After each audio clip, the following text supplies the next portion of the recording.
In this video, I'm going to be showing how I make a custom supplement blend. So I take a bunch of powders, vitamins, minerals, and other supplements, and we combine them into 1 or 2 or 3 capsules, depending on what the contents are. And then we kind of make a simplified regimen supplement stack for specific patients. Most of the time we do a blood panel, we do a micronutrient blood test, so we know exactly what vitamins and minerals they're deficient in. And then from there we create a customized multivitamin. So let's just get right into it. So first up, we have vitamin K2, which is important when you're taking high doses of vitamin D. As we'll see later on, the patient is taking a high dose of vitamin D because their D levels were very, very low. There's also some talk that vitamin K2 can slow down or even reverse calcification in the heart. So many heart benefits when it comes to vitamin K2 as well. So that's very beneficial there. Next up, we're going to do some vitamin B12. We use methylcobalamin in our supplements. That is a better absorbed version of B12 instead of cyanocobalamin.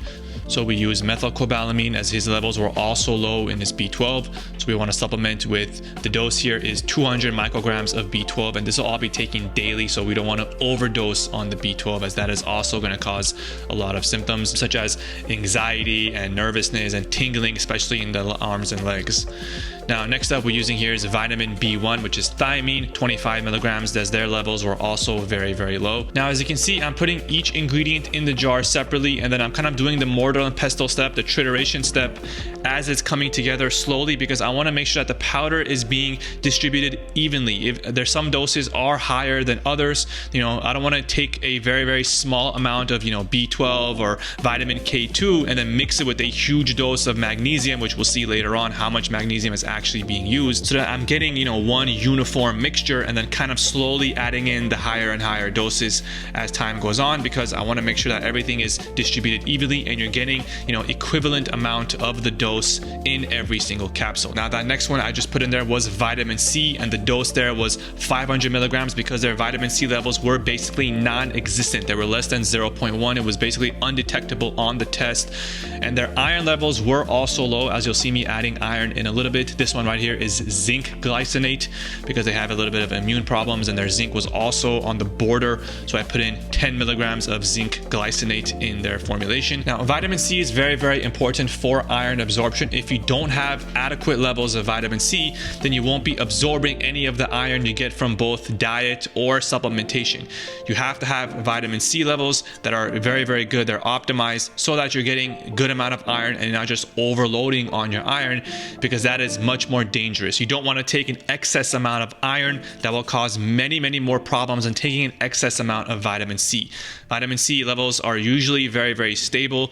You have to take a massive, huge dose of vitamin C to have any negative effects for most people. However, most people, even with low amounts of iron, will experience side effects. The main one is constipation, but things get much more dangerous the more and more you take iron. So again, making sure your vitamin C levels are optimal is important for iron absorption. Now, this next one here is still vitamin C. It was a high dose, 500 milligrams, so I had to measure it 3 separate times and kind of put it in the jar 3 separate times and do the trituration, separately, because I want to make sure that there is enough vitamin C in there and it's mixed in perfectly with everything else, because the vitamin C is a much higher amount than the rest of it that I put in there. So again, we want to kind of make sure that we're mixing everything adequately. We're mixing everything, proportionally, so that everything is finely mixed and it's one uniform color, one uniform powder. We don't want, big chunks of one ingredient and versus another, and then taking a higher dose in each capsule or different doses in each capsule. We want to make sure that everything is, exactly the same in each capsule, more or less. Probably about a 10% of air is normal. So we kind of want to try to stay in that range. We don't want to take too much or too little in each dose. We want to stay within a 10 to 15% of air.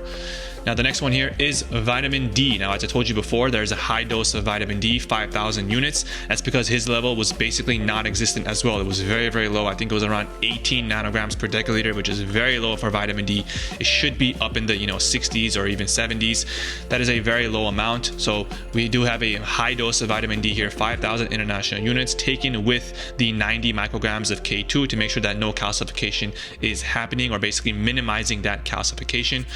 So that's the logic behind the vitamin D and the K2 there. Now, next up, let's see what we have here. It is a magnesium glycinate. So this is the last thing that we're going to add here. And the dose here is 120 milligrams of magnesium glycinate.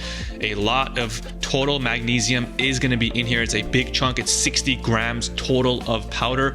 And so that's why you'll see me kind of break it up into chunks and do, I think, 3 or 4 additions of the magnesium glycinate, titrating one by one so that we're getting a uniform substance all throughout.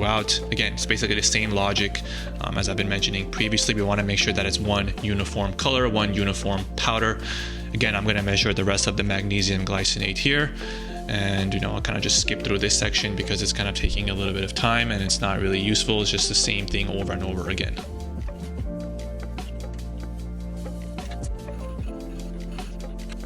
All right, basically we're done with all the mixing of the powder and also the weighing of it. So the next step is to actually put that powder inside of the capsules. So here's a capsule machine that I am using. It's only a 100-hole capsule, and this patient needs 180 capsules. So I'm going to be doing it twice, 100 and then an 80 capsule amount. So basically 2 different steps. I'm not going to show the second step because, again, it's very, very repetitive. There's no reason for it. As long as you see this first one, you kind of get an idea of what's happening. All right, here we're putting in the capsule. So obviously the big ones, I have 2 separate capsules. One is basically the larger side, and then there's the caps of it. I buy them separate so I can easily just shake them inside. I don't have to take them apart. Obviously, some of them come out, in reverse. They kind of go in the wrong way, and some of them just kind of don't go in at all. So basically, I'm just manually putting them in now to make sure everything is facing the right way and all the holes are covered.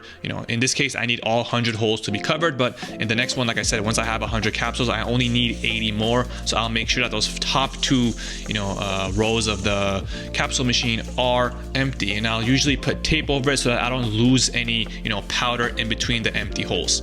Now here's basically the same process as with the big side of the capsule. This is the smaller caps, and I'm doing the same thing. I'm kind of make sure they're all facing the right way. They're in all the holes, and basically all the holes are filled. So this is kind of being done there. Now once I'm completed with that, I'm gonna put this one to the side.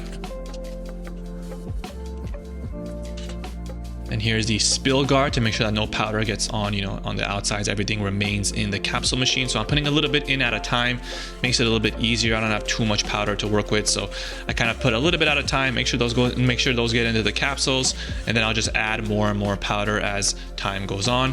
Now you'll see me adding in a little bit more powder as time goes on, because obviously I need to use a lot more powder. A lot of the capsules here are empty.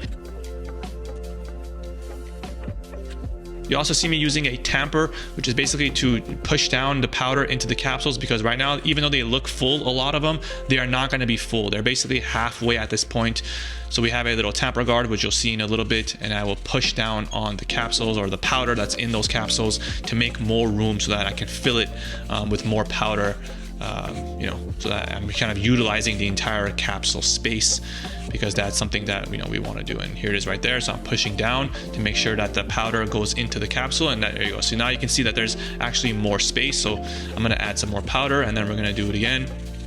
And we're basically going to add more and more, and basically do that tamper thing a few more times to make sure that all of the powder is getting, filled to the brim for the capsules. We don't want to use, horse pills or bigger pills and then leave a lot of space in them, because you're going to have a lot of unhappy clients, a lot of unhappy patients who are just taking big pills for no reason, even though there's empty space. So a bigger capsule or smaller capsule is important, but at the end of the day, you still want to fill that thing to the brim, or else just use a smaller capsule. Now, whatever excess there was, I put it back in the mortar because I need it for the next round. As you can see, this is only, again, 100 capsules, and we need 180 for this patient. It's a 3-month supply. They're taking 2 capsules every single day. Now I'm just pushing in both ends of the capsules and making sure that they're locked in place, so that basically that's all the capsules that are there. I'm gonna put that one to the side. We're going to bring in our bowl now so that we can kind of transfer all those capsules into the bowl to make it easy. There, everything's getting pushed in there. So there's the capsules right there, 100 capsules there. I'm putting it in this mesh here. It's very fine, so all the powder all the excess powder will hopefully go through into that little container underneath. And then we'll have the powders right there. And there you go. Those are all the capsules right there. And I'm going to kind of do a close-up of it so we can see how they look. First, we're gonna put it in the bottle actually. So here we go. Again, using that different container this time because obviously that other one has powder in it, excess powder. This one doesn't have anything. So there it is. There's all the capsules in there. 100 capsules. We still need 80 more, but I'm gonna now show you kind of what the capsules look like. So there it is right there. That's one capsule. Now I'm gonna probably do more videos like this, going over each ingredient that I put in there and why I put it in there. In this first one, I just want to kind of go over the process so you can see how it's done, but later on I'll go into much more detail as to why I'm putting what in there, and then I'll also leave links and references to studies so you can see which ones work, which supplements don't work, so you can kind of add or remove them. I have a website called elevatewellness.com, which you can check out if you're interested of having something like this done for you. But I kind of just wanted to do this video so you guys see the process of making customized vitamins for particular patients, and then the blood testing that goes along with it. I'll kind of show the blood test in a different video, all the results that we have, all the vitamins and minerals along with omega-3 levels that I kind of test so we can optimize micronutrient levels using these vitamins. Thank you all for watching, and I'll see you guys next time.